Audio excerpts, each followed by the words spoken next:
اتنا آپ سارے جانتے ہیں کہ جو شیطان ہے وہ انسان کا کھلا دشمن ہے، ایسے ہی ہے، وہ ہمیں نیکی کا کام کرنے سے روکتا ہے اور برائی کرنے پہ اکساتا ہے۔ لیکن رمضان میں تو شیطان قید ہوتا ہے، تو پھر کون ہوتا ہے جو ہمیں روزے رکھنے سے روکتا ہے، نماز پڑھنے سے روکتا ہے اور برائی کی طرف مائل کرتا ہے؟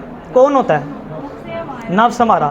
تو یعنی ثابت یہ ہوا کہ نفس جو ہے وہ شیطان سے زیادہ ڈینجرس ہے، ایسا ہی ہے۔ جہاد اکبر کسے کہا گیا ہے؟ نفس سے جہاد کرنے کو جہاد اکبر کہا گیا، ٹھیک ہے نا۔ یعنی اب دیکھیں نبی علیہ الصلوۃ والسلام ایک دفعہ نا صحابہ کے ساتھ جنگ سے لوٹے، تو آپ نے ارشاد فرمایا کہ مرحبا، ہم چھوٹے جہاد سے بڑے جہاد کی طرف لوٹ آئے ہیں۔ یعنی کہ جس جہاد میں جانیں گئیں، ٹھیک ہے نا، گردنیں کٹیں، خون بہا، وہ جہاد چھوٹا ہے۔ جہاد کون سا بڑا ہے؟ جہاد اکبر، نفس کے ساتھ جہاد کرنا بڑا ہے۔ آپ نے بڑی دفعہ دیکھا ہوگا بڑے بڑے پہلوان جب وہ رنگ میں اترتے ہیں کشتی کے لیے، کئی دفعہ ایسا ہوتا ہے اپنے سے بھی بڑے پہلوان کو وہ ہرا دیتے ہیں، دیکھا آپ نے نا، لیکن وہی پہلوان اپنے نفس کو نہیں ہرا پاتے۔ کئی دفعہ ایسے بھی ہوتا ہے، آپ سوشل میڈیا پہ دیکھیں، کئی سلجھے ہوئے لوگ، بڑے پڑھے لکھے، ٹھیک ہے نا، کئی اپنے آپ کو بڑا مذہبی کہنے والے بھی، جب ہم ان کی ویڈیوز دیکھتے ہیں تو ہم سر پکڑ کے بیٹھ جاتے ہیں، ارے اینو کی ہو گیا؟ وہ کیا وجہ ہوتی ہے؟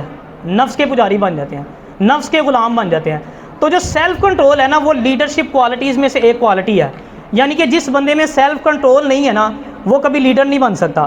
اچھا، لیڈر بننے کا ہم ساروں کو ہی شوق ہے، لیکن ہمارے اندر اتنا بھی سیلف کنٹرول نہیں ہے کہ اگر ہمارے سامنے کھانا پڑا ہو تو ہم اتنا سیلف کنٹرول کر سکیں، اتنا اپنے آپ پہ کنٹرول کر سکیں کہ ہم اس سنت مبارکہ پر عمل کر سکیں کہ تھوڑی سی بھوک بچا کے کھانے سے ہاتھ کھینچ لیں، اسی اپنا تو کھانے نالے نال والے دا بھی کھائی جانے ہیں، مطلب اتنا سا بھی ہمارے اندر کنٹرول نہیں ہے۔ تو سیلف کنٹرول کرنا ہے، لیڈر بننا ہے نا، تو پھر جو لیڈر ہوتا ہے نا وہ جذباتی نہیں ہوتا، وہ چیزوں کو اپنے اوپر حاوی ہونے نہیں دیتا، ٹھیک ہے نا، وہ چیزوں کو کنٹرول میں رکھتا ہے، اس میں سیلف کنٹرول ہوتا ہے۔ تو اب سوال پیدا ہوتا ہے جی کہ نفس کو کنٹرول کیسے کرنا ہے؟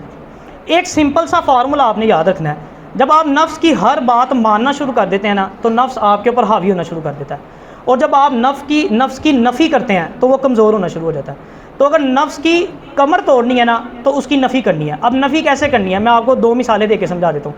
نماز پڑھتے ہیں ہم، آج نماز پڑھنے لگتے ہیں، ہمارے ذہن میں آتا ہے کہ یار صرف 4 فرض پڑھ لوں، باقی سنتے اور نفل چھوڑ دیتے ہیں آج۔ تو اب آپ کا کام یہ نہیں کہ آپ اس کی بات مانیں اور صرف 4 فرض پڑھ لیں، آپ کا کام ہے 4 فرض بھی پڑھیں، سنتے بھی پڑھیں، نوافل بھی پڑھیں، ساتھ میں 2 نفل یا 4 نفل ایکسٹرا پڑھ لینے۔ آپ 100 دفعہ درود پاک پڑھتے ہیں دن میں، آج نفس کہتا نہیں یار آج 50 باری پڑھ لیے، آپ کا کام ہے 150 دفعہ پڑھنا۔ میری بات سمجھ گئے؟ نفی کرنی ہے، ٹھیک ہے نا۔ جب اس کی ہاں میں ہاں، آپ کا کیا مطلب ہے کہ نفس بڑا شریف ہے، آپ اس کو کہیں گے سر پلیز آج 150 دفعہ پڑھنا درود پاک، وہ کہے گا جی ضرور حاضر ہوں میں۔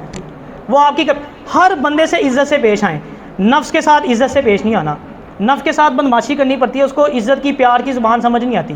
کبھی کبھی ایسے ہی فری بیٹھے ہوتے ہیں نا اکیلے، تو نفس کو جھنجھوڑا کریں، اس سے پوچھا کریں کہ بھئی 30 سال کا ہو گیا، تو 20 سال کا ہو گیا، 25 سال کا ہو گیا، تو نے کیا کیا ہے؟ دیکھیں چھوٹی موٹی نیکیاں سارے ہی کر لیتے ہیں، اسے پوچھیں تو نے کتنی مسجدیں بنا دی ہیں، تو روز کتنے یتیموں کو غریبوں کو کھانا کھلاتا ہے، بتا نا ذرا۔ جھنجھوڑنا ہے نفس کو۔ حضرت علی رضی اللہ تعالیٰ عنہ کے پاس نا ایک شخص آیا، تو اس نے نفس کو کنٹرول کرنے کے بارے میں سوال کیا، تو آپ نے ایک وظیفہ ارشاد فرمایا، نوٹ کر لیجئے گا۔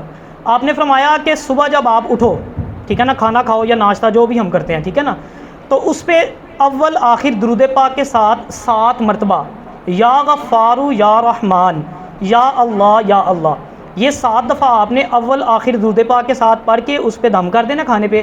ڈیلی یہی روٹین رکھنی ہے، اپنے ناشتے پہ دم کر کے کھانا کرنا ہے اور دعا کرنی ہے اللہ تعالیٰ سے، آپ کا نفس جو ہے وہ کنٹرول میں رہے۔